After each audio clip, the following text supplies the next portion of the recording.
Hi, Chris Shank with Case IH here to talk about the importance of the inductor cleanout on a 2000 series planter. First step is we're going to go up to the top of the bulk fill and open up the top hatch. Next we're going to come through and open up the bottom trap doors of the inductor box.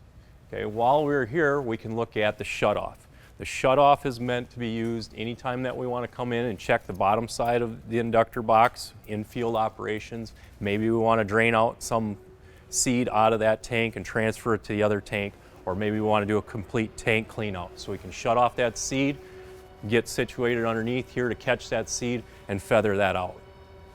The next step in cleaning out the inductor is to go over to the black hose. At this 3-bolt flange here, we want to remove the 3 bolts and remove the black hose. Now let's look at the inductor box in more detail.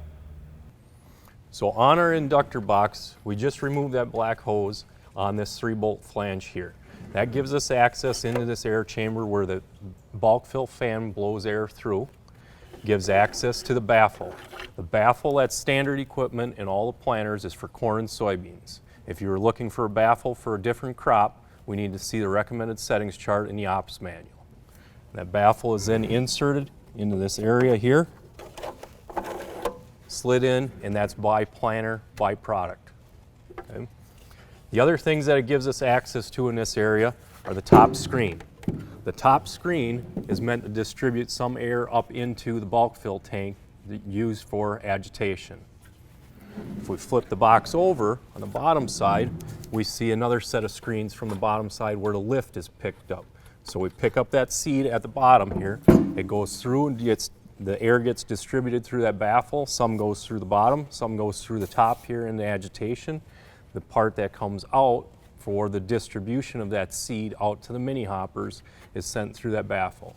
Way to think about this is if I go and plug off any of these screens with material, dust, debris, so on, if I plug off that top screen going up into agitation, that's going to increase the pressure going out to my row units. When it does that, it has the ability to go through and pack that seed into the mini hoppers as they plant out. It could result in a plug there, and now it cannot refill that area. So we want to make sure the screens are clean on the top as well as on the bottom. We want to do this before season as well as after season. So the reason to check before season if there's any material left over. After season is the easiest time to clean out everything on here. For more information on the inductor box cleanout, please see your operator's manual or contact your closest Case IH dealer.